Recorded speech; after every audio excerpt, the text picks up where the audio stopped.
Now getting back to the story of magnetocrystalline energy, we can look some examples and more to different scenarios.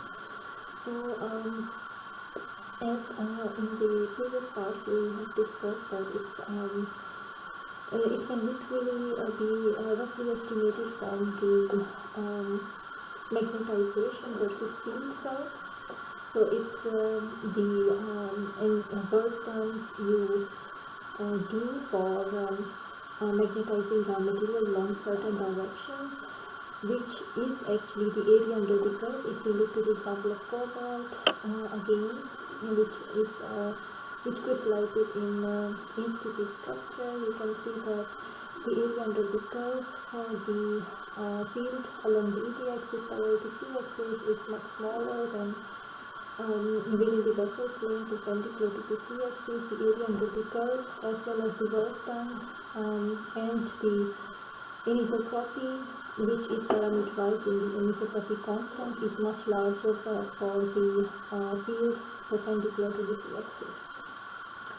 We can also roughly estimate it from the magnetization curve. So if you consider this example, then for the anisotropy constant, here for hexagonal structures these are uniaxial anisotropy constants, so it's approximately equal to the product of saturation magnetization and the anisotropy field, and the anisotropy field is just the field required to magnetize a material along the r-axis in this situation. So if you consider this, you can see from this curve that it would be somewhere around 500 or a bit more, 10 to the power 3 amps per meter, so which is equivalent to this value, and you can take the saturation magnetization for this material, and if you estimate, you will get an anisotropy constant which is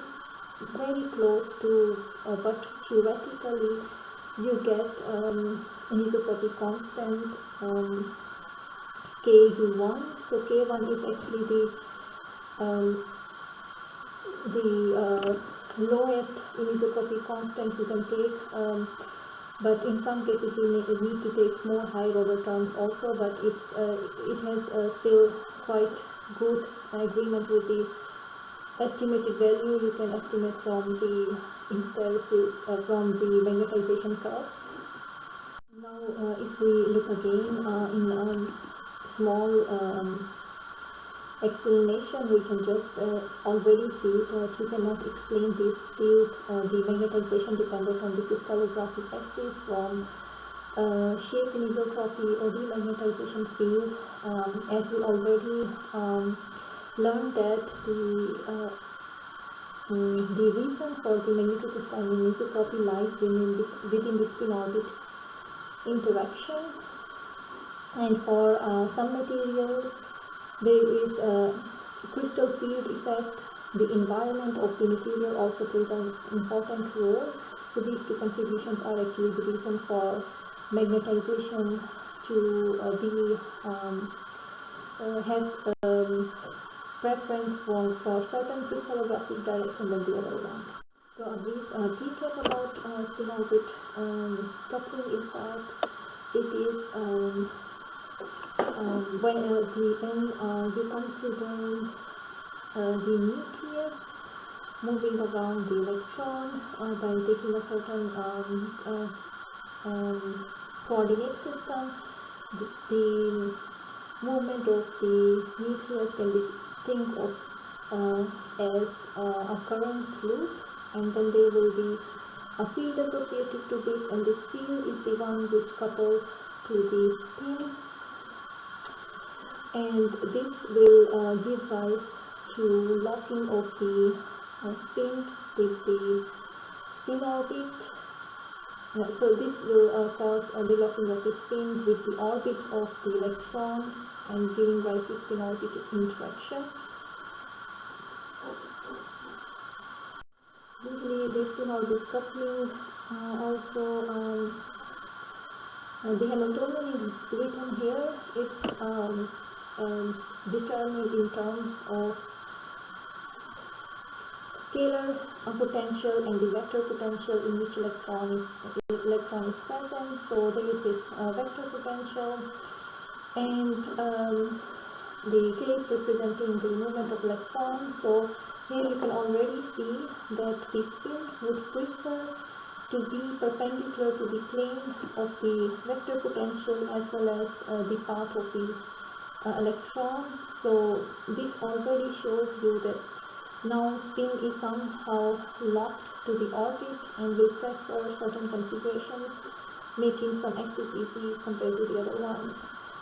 And if you look more into this, you will find out that it's proportional to the fourth power of Z. So if you go in periodic table down, for heavy materials, the spin orbit coupling is very large, and if you go from left to right, it will become larger. Examples of this is platinum, tantalum, and other metals are actually with strong spin orbit coupling. If we look to the spin orbit interaction examples, we can see the transition metals. With d orbitals, you can see that their spin orbit coupling Hamiltonian is written with spin orbit coupling constant, and you change in the spin orbit coupling energy. From there, you can actually write down the excitation and ground states of the spin orbit coupling Hamiltonian, and then you will find out that there is an anisotropy constant which is proportional to the spin orbit coupling constant square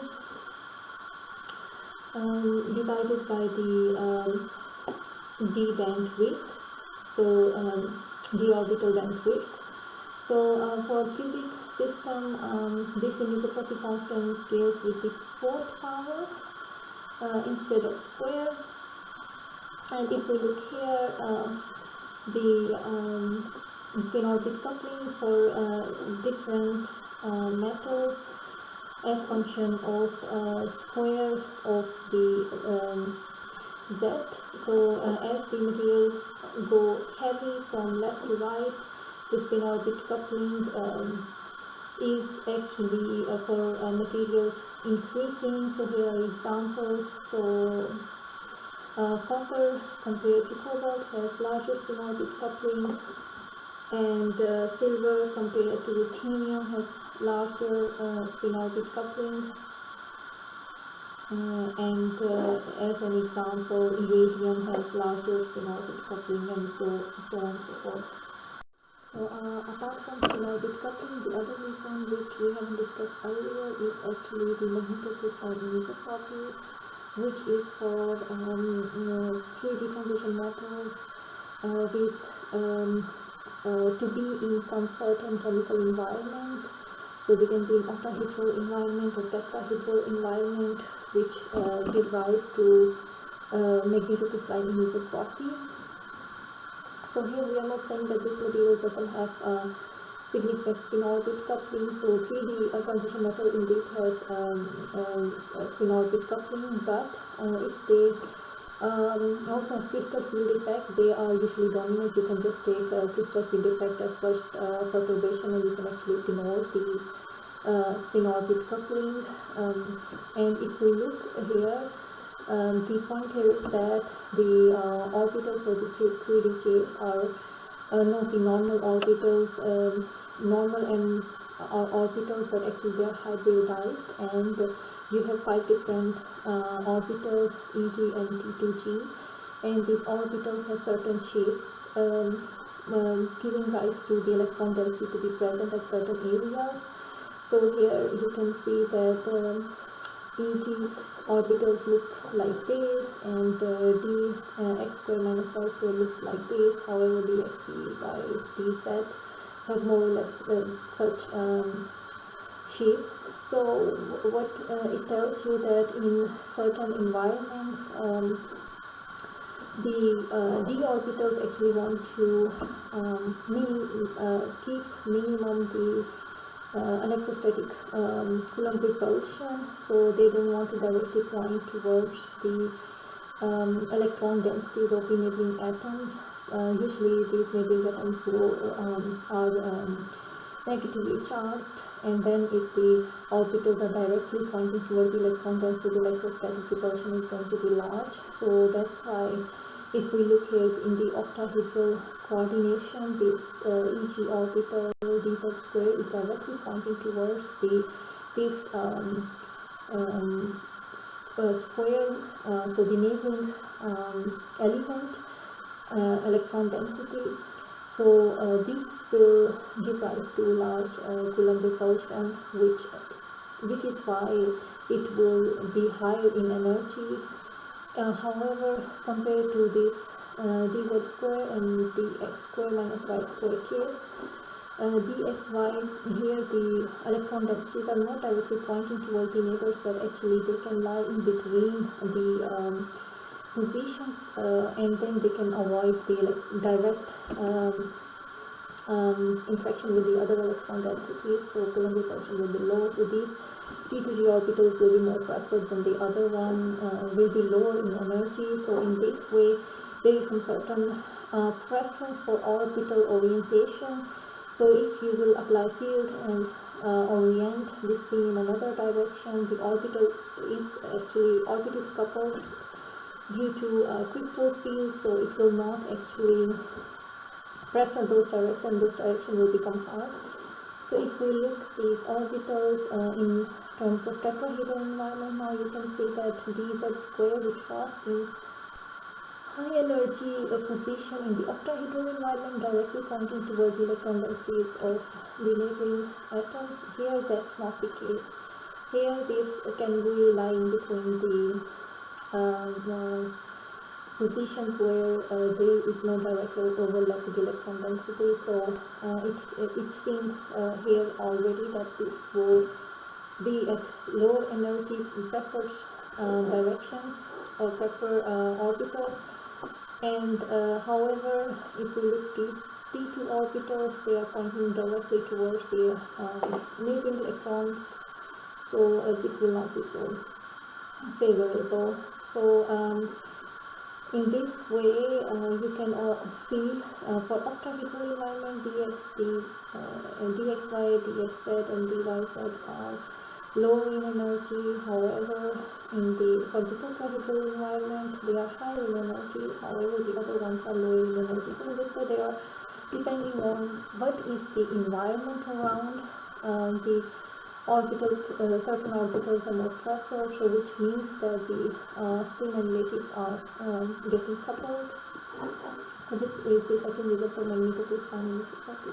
So now if we look how we wanted to represent represent the relationship for energy density of magnetocrystalline anisotropy. So for that, there are two ways, as normally is. You can represent, you can take Cartesian coordinates with and represent the magnetization in the Cartesian coordinates, and then you have to take the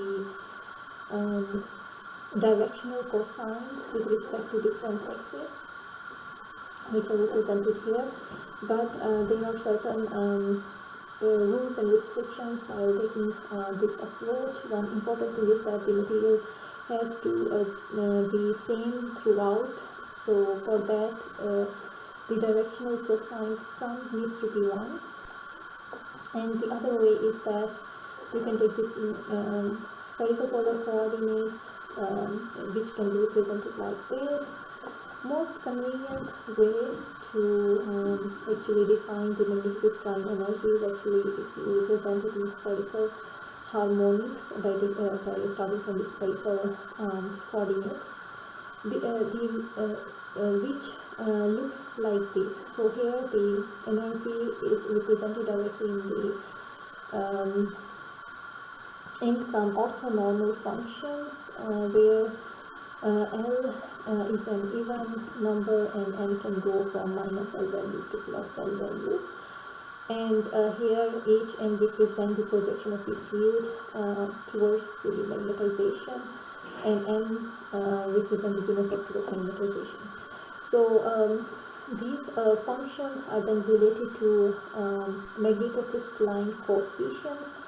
One interesting thing about this relationship is that because it makes a complete set of orthonormal functions, these anisotropy coefficients are distinct, and they do not mix crystal field contributions from different orders.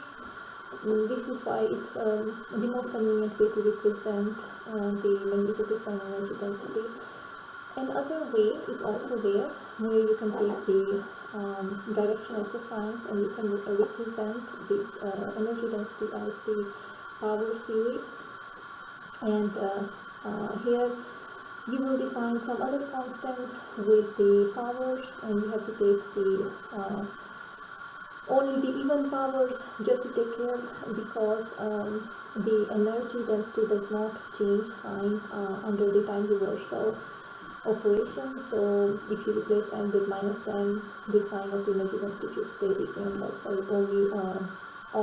only even powers are considered here. So then you will get some constants, and these constants are directly related to the magnetocrystalline anisotropy constants. And if you look further,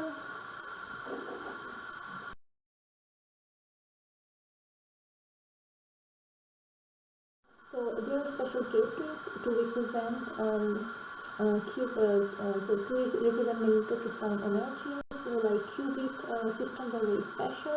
We are going to see in a while. So they are sometimes their constants are just represented at k naught c or k1c or k2c, just to show that they are cubic systems. And for biaxial anisotropy, it's a very special system, a very special case. So this is still magnetocrystalline anisotropy, but you define it for certain class of crystal structure. And for that reason, to just distinguish, you sometimes put Ku1, Ku2, meaning that it is for the biaxial anisotropy case. Now, if we look to biaxial anisotropy, this is the simplest example of anisotropy, because in the expression of magnetocrystalline anisotropy, you can get really a lot of anisotropy constants as you go from triclinic toward hexagonal crystal structure. The anisotropy constants actually get reduced. One special thing about biaxial anisotropy is that this is for the like hexagonal type crystal structure, where you have one unique axis which is defined along the high symmetry axis. So here along this axis, which is C axis, you can have 6-fold rotation and other symmetry is present here. So along this axis usually you define along the C axis you define the highest symmetry axis, and in this way a lot of you don't really need to consider higher order terms. A lot of concepts are just ignored, and I think that simplest expression is written in terms of powers of sine theta, and theta is the angle of magnetization from the unique axis. And in this way you can define a second order term Ku1 and sine power 4 term Ku2, and these different values of, you can even most of the cases you don't even need Ku2, Ku1 is enough to actually really specify the energy constants for the system.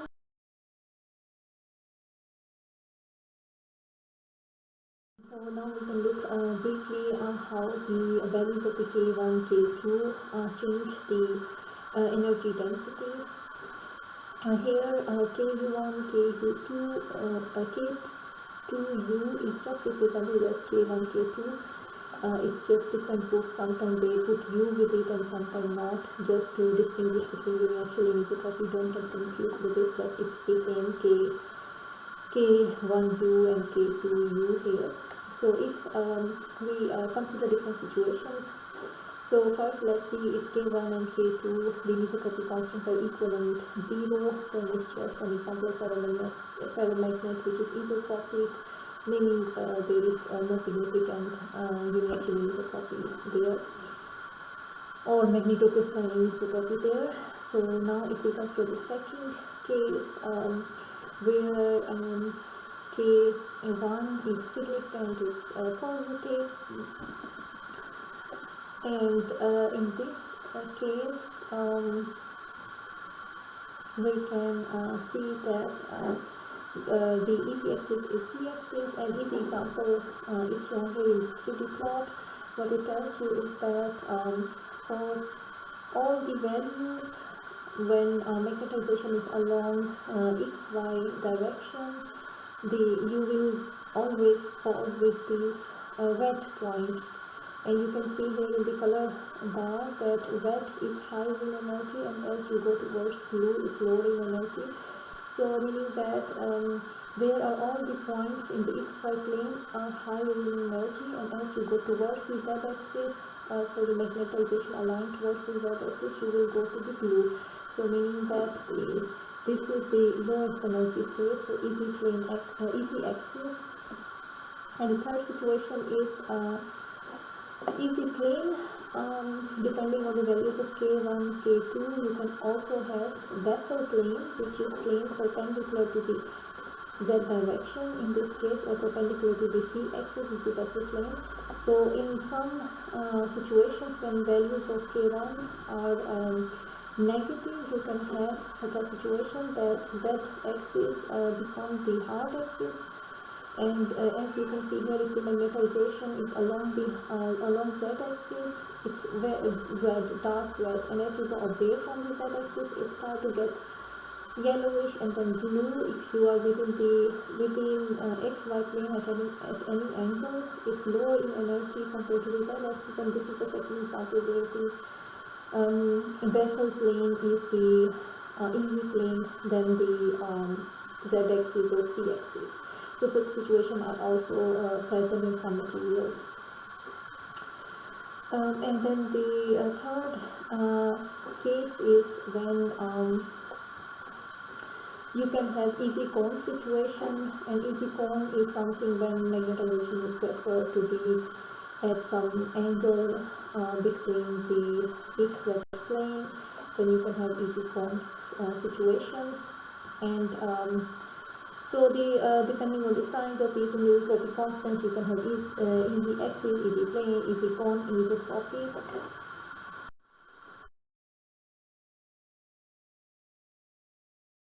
Now, if you consider K1 and ignore high order anisotropy constants, you can actually plot this one as function of angle theta, and this theta angle is between the saturation magnetization and 1 over O as defined in this picture.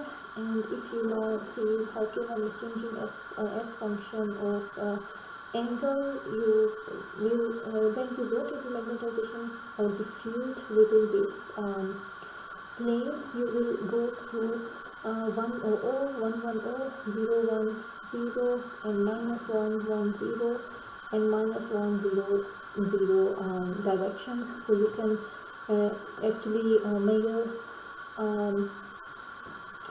2 theta periodicity. So magnetization has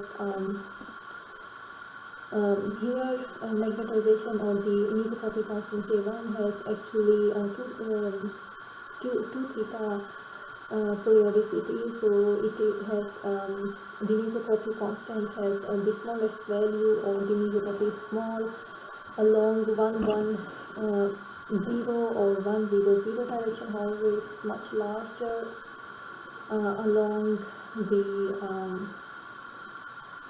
in the angle between them. So in this way, if you plot your anisotropy constants as function of angle, you can directly understand what is a four-fold anisotropy term present, or two-fold term is present, and you can understand what type of anisotropy contributions you have to consider. And first you usually directly plot your magnetization as function of angle, and then you can just fit it and find out your anisotropy contribution as function of angle, how it's varying within certain planes. So now I just want to make a point quickly, and that is that we wrote earlier that the magnetocrystalline energy for cubic systems can be written as a function of powers of directional cosines like this, and there are k1, k2 anisotropy constants. Now if we just compare it, how the expression will look like if we represent them by taking spherical harmonics. And in spherical harmonics we had, instead of anisotropy constants, we used to have anisotropy coefficients, which were represented by k, l and superscript n, and those were anisotropy coefficients, and these anisotropy coefficients were very special because they do not mix contributions from different orders of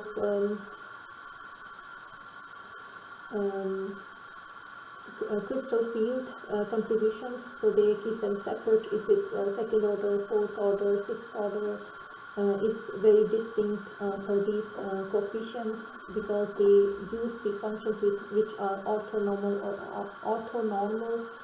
polynomials.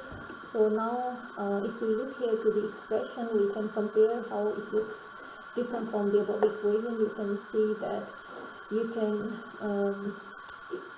replace k0, an independent anisotropy coefficient, to anisotropy constants to an independent anisotropy coefficient, and this k1, which was actually second order for the uniaxial anisotropy and fourth order here for the cubic anisotropy, you can clearly see in the coefficient it has here a subscript 4, and there is no way you can mix it. And here it comes with just 4 powers of the directional cosines, and if you look to the k2, which is 6th order here, and you can see here that this anisotropy coefficient has a subscript 6, and it only comes with such expression. And now if you compare how k1 and k2 changes, you can see that the k2 can be 4th order as well as 6th order. However, however, for the spherical harmonic, you do not mix 4th order with the 6th order. You have only one coefficient for the 4th order and one coefficient for the 6th order. So in this way it keeps separate the contributions from different orders of crystal field effects. However, with the magnetocrystalline anisotropy constants, you can have k2 which is still belongs to different orders. So this is where I will try to end the part about magnetocrystalline anisotropy contributions by just stating that these contributions are very important, especially when you want to achieve some special material to the heart methods. You use specific materials with a large anisotropy constants, and there are other applications where magnetocrystalline anisotropy plays an important role.